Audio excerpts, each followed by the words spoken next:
Hello, everyone. It's Charlton. Please subscribe to my channel. Don't subscribe to my channel. Like this video. Don't like this video. It kind of helps me to keep making videos, but um, either way, I would appreciate it majorly. How about that? So, I just want to review a few things on this fucking Epstein story. You know what I think? I think that Trump and Hillary rigged the first election, the 2000, that she lost on purpose. That Trump was able to. That my theory is that Trump was able to blackmail her into losing on purpose. Then this Epstein thing came along. All this time, I always thought that, or I had for some time. And I couldn't figure out how. And then this Epstein thing came along, and and then it was like, well, this is how. So, anyways, when I last was talking about this dude here. His Epstein's first cellmate in the special housing unit, the ex-cop who stands accused of 4 murders. That's a long story that I don't even know the full story, but it's a long story, so I'm not going to go into it. So the last time I was talking about it was his attorney has requested that he be transferred to a different facility. He says he's being threatened by the guards there because of what he knows about Epstein's suicide. And I thought that was very suspicious from the very beginning. I thought it was odd that he was roomed with this guy, and that basically William Barr, the new attorney general, had decided to go after the death penalty for this individual. He decided that in March 2019, and that a few weeks after Epstein was arrested and actually brought to this facility and ends up being a cellmate with this individual. William Barr decided to change Justice Department policy and begin federal executions again. He literally, got reported on, I think on the July 25th is when it was reported in NPR or some other place. Epstein was arrested on July 6th. I think his first suicide attempt was on July 23rd. And obviously, I'm just because it's reported in NPR on the 25th, I'm sure the word is getting out to federal prisoners that federal executions are going to start again. It's not that hard to get that message to an inmate, you would think. So in any event, like I was saying in my previous video, this guy's attorney has asked that he be transferred, and actually the judge seemed fairly receptive to Tartaglione's attorney's argument that he should be moved, and he pretty much ended, I think, the topic on that the prosecutor should work with the U.S. Marshals Service to figure out a good place to house him until his trial, which should be forthcoming pretty soon, because he's been in prison since 2016. He still hasn't gone to trial for 4 murders. I don't know if he has other charges against him or not. That would do it. That's enough. They are, like I said, they're already pursuing the death penalty against him. I'm going to bring that up in a second.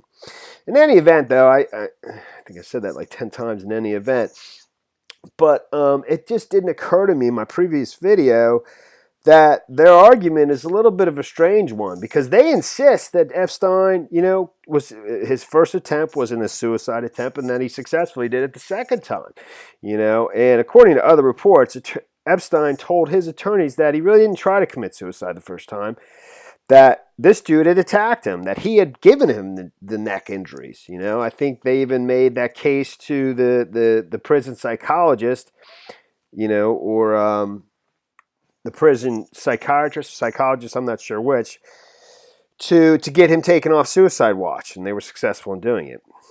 But his attorney denies that adamantly. It's even in here. It says, while Epstein told his lawyers that Tartaglione was behind his July neck injuries, Barkett, Tartaglione's attorney, fiercely denied that allegation. And they said he was just trying to commit. But if that's the case, if Epstein basically, would just try to kill himself the first time and then was successful the second time, this guy shouldn't really be in any danger. Because, the only danger he could be in was from himself, because the the prison guards would allow him to commit suicide, because they're claiming that's all that happened to Epstein. So I just failed to make that point the first time. Anyways, this is not a major revelation at all. This attorney, Kevin Spencer Cooven, who represents a few of Epstein's victims, he actually had predicted Epstein was not going to make it to trial. He wouldn't survive in prison, that he would be killed before it got that far. And, he ended up either was murdered or commit suicide. So he ended up being right. And this article's about, he has a prison source that basically claims, that he didn't commit suicide, that he was murdered, that there should have been surveillance footage of the incident. And if there's not, they were either turned off or turned away, or something was done so that, basically he theorizes that somebody was allowed to go into the cell and kill him and make it look like suicide. And then, and that's basically it, without the cameras, either with the cameras being turned off, or turned away or whatever. And the prison guards just looked the other way and were just paid off. That's his theory. I mean, I don't want to go through this too much, but I'll read a little bit. The prison source told Cooven every square inch of the cells where Epstein was kept was covered by CCTV, closed circuit TV.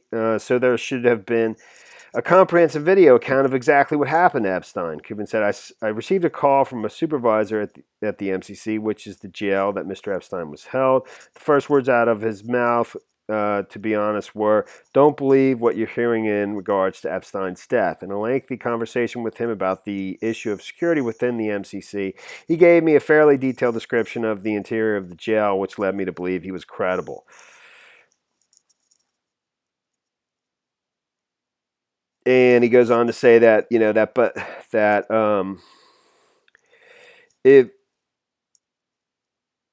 he said that every square inch of that place is covered by cameras. It was designed that way because of super high value targets that are kept there, such as terrorists, drug dealers, and other extremely high value targets or suspects like Mr. Epstein.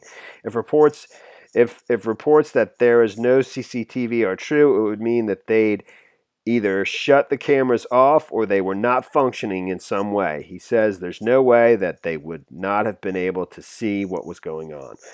So, and then he goes on to say, and I don't want to read this whole thing, what he thinks might have happened. I think the most likely scenario is that if it's not suicide, is that somebody on the inside of the prison was paid essentially to make it look like a suicide.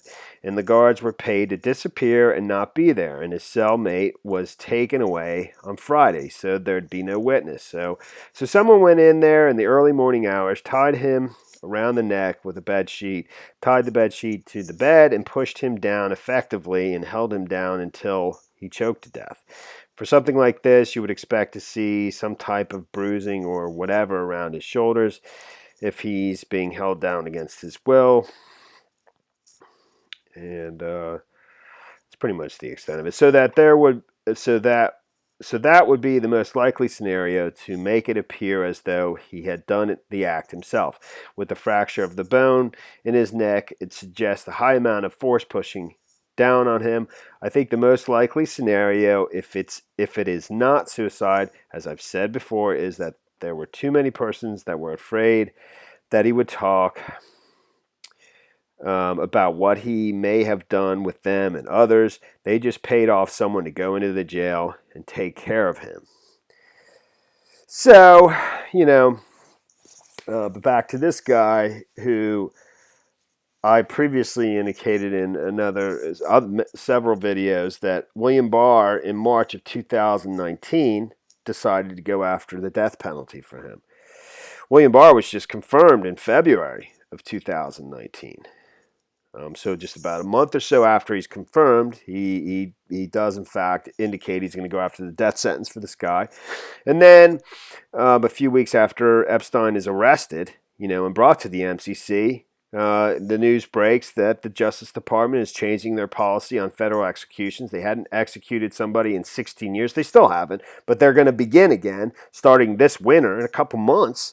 And they already have 4 people who've already been tried and convicted and are facing the death sentence. They're going to begin with them. I mean, he hasn't been tried yet, but that hangs in the balance, okay? So, anyways, and And then I saw that there's the latest article about this individual, his cellmate, is that his lawyers are trying to get some of the stuff that they already have on him thrown out. Basically, some of the things he said, because he didn't get his Miranda rights. I'm paraphrasing basically, but some of the stuff that he divulged, when he wasn't in custody yet. The legal argument they're making is that he was technically in custody, or should have been considered in custody, because he wasn't allowed to leave. He was in, and therefore should have been read his Miranda rights, and wasn't. So whatever he told them in that time, it should be thrown out. And I don't think there's a decision on that, and some other stuff too. Basically, it says Tartaglione's lawyers, and this is from this is to the same judge that decides was listening to Tartaglione's attorney, with regards to having him transferred. It's the judge who's overseeing his case. Tartaglione's lawyers are asking U.S. District Judge Kenneth Karras to block prosecutors from using the statements Tartaglione allegedly made to law enforcement that day. They argue that Tartaglione should have been considered in custody when he first spoke with state police investigators, when they did not read him his Miranda warnings against self-incrimination, every act and statement by law enforcement, etc. It doesn't matter.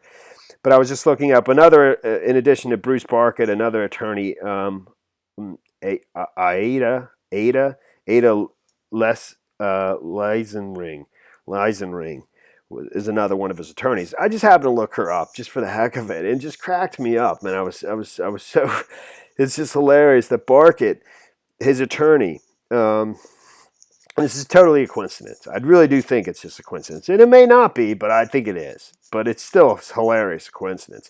Barkett is the attorney for Nicholas Tartaglione. He belongs to, his firm is Barkett Epstein. Okay, the two major founders of the firm. It's a pretty big firm. I don't know how many attorneys they got, whatever. 1, 2, 3, 4, 5, 6, 7, 8, 9, 10, 11, 12. There are 14 different attorneys. I think they're all partners too. At least some of them are. In addition to the two founders is Epstein. Again, I think that's just a coincidence, but still, it's a funny coincidence, man. Hilarious. So, but as I continue to look into, because of that, because I saw that, I started to look into Tartaglione, and his attorney. I was starting to think that maybe Barkett had only became his attorney recently, like in late 2018, before when Epstein was, when the Epstein case was probably just beginning, etc. I mean, the Epstein story in the Miami Herald, that was in November of 2018, that kind of broke this all wide open. Even though that investigative reporter, she had been working on that, I forget her name, I think it's Maria Brown, I can't remember, at the Miami Herald. She says she had been investigating that for years, before even pre-Trump, before Trump became president. In any event, Barkett's been Tartaglione's attorney, I think, since he was arraigned in 2016, or he has been for at least a few years. It's not recent. But when I looked it up, I ended up at this this article about his attorney is upset because they won't tell him whether or not Tartaglione's going to face the death penalty or not, and he wants to know that for his client. His client wants to know it. And it says Nicholas Tartaglione's lawyer calls drawn-out decision on death penalty horrific. And actually, in this instance, again, the judge, and this is from October 2018. So this is just October 16th, 2018. This is about a month, almost a month exactly, before the Miami Herald story broke, the big investigative report about Jeffrey Epstein. Okay, that kind of got the whole Jeffrey Epstein case moving, and eventually led to the Southern District of New York bringing charges.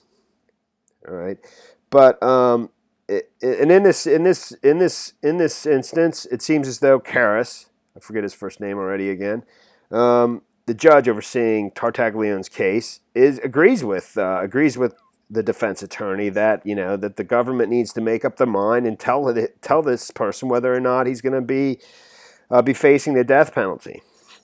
And it was just interesting because what I ended up finding out was, that it's actually because Maureen Comey,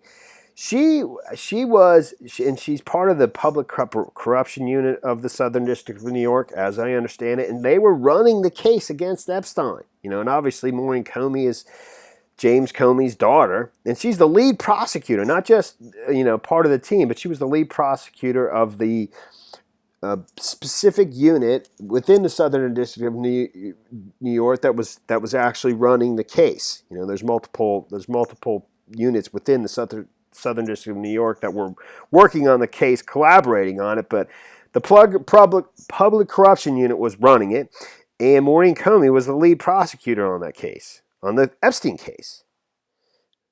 So, but she's also part of the Tartaglione case here, and that's all these things run through the Southern District of New York, and I guess because he's a former police officer, that's part of the public corruption unit. But still, nonetheless, so I don't know. It's just strange, I've always wondered. I've wondered at times. I have wondered at times because I do think that Trump. One of his MOs is that he likes to have fake enemies, and that he sets up a scenario where he and somebody out in public, seem to be in complete opposition to each other and are attacking each other, even if it's somebody, that's law enforcement, but he knows he's never in danger because they're working together. He knows what the outcome is because the person who's attacking him is actually his ally, and it's just a fake enemy in public. I always wondered if Comey was possibly, one of those, but I don't know. So, but in any event, again, she was part of this case. I don't know. You don't see her names in more recent articles, but this is, from now. Now she's not. But I guess when the Epstein case, I don't know. But here she is, Assistant U.S. Attorney. Basically commenting on whether or not he's going to be facing the death penalty. And they're saying Barkett made a mitigation submission a year ago to convince the government not to seek the death penalty. He then sent a new submission in July. Assistant U.S. Attorney Maureen Comey said the new paperwork began the government's review anew. She would say only that decisions are generally made in 6 months, and that she was specifically instructed not to offer a date when a decision would be made in terms of whether or not he will be facing the death penalty. She was specifically told not to offer a date. This is back when Jeff Sessions was still the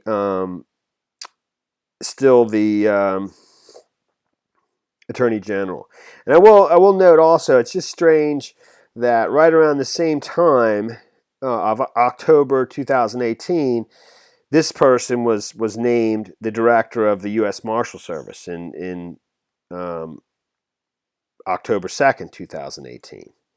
Because that's who's now been told to decide, I guess. According to the Judge Karras, told the prosecutors with regards to Tartaglione's request to be transferred to a different detention facility, told them to work with the U.S. Marshal Service. I don't know. I just found it odd. I remembered when I made the video about my previous video about that request that this person had, so when I saw, I don't know, that might not be anything. Anyways, where was I? Well, that's pretty much it, and then it goes on. While the paperwork is reviewed by the Southern District of New York, Comey said she was also not authorized to say when it sent the Department of Justice in Washington, where Attorney General Jeff Sessions will make the decision. That infuriated Karras, who asked her to seek permission to give the defense and him some idea when a decision would be made. Like I told you, ultimately the decision was made by Attorney General Barr in March of 2019, that they would pursue the death penalty. And then, like I said again, not to belabor the point, in July, mid-late July 2019, a couple weeks after Epstein's arrested, and actually, by that point, he's being housed with Tartaglione because the suicide attempt or the attack, whoever you believe, was July 23rd. William Barr, the Justice Department, and that's William Barr. That's the Justice Department. That's Trump's Justice Department. That's Trump's nominee, his ally, his staunch ally. That's Trump, okay? It's not Clinton. That's Trump. Decides to change the Justice Department long-standing policy of not executing people. They haven't executed somebody for 16 years, 2 weeks, 3 weeks after Epstein's arrested, and is now being housed with somebody who's facing the death penalty, which was decided by William Barr. They're going to start executing people if he's ended up getting convicted of, he would be facing death. His roommate. Seems like a pretty big motivator to maybe help, I don't know. You figure it out. So, where was I? That's pretty much it. That's pretty much it, man. That is it. That's it, dude. There's some other stuff about his case that's weird, but I'm going to leave it there. That's the story there, dude. That is the story there. That is the story there. Thanks for watching my videos. Please subscribe to my channel. Give me a like down below. See you in the next video. Later, man.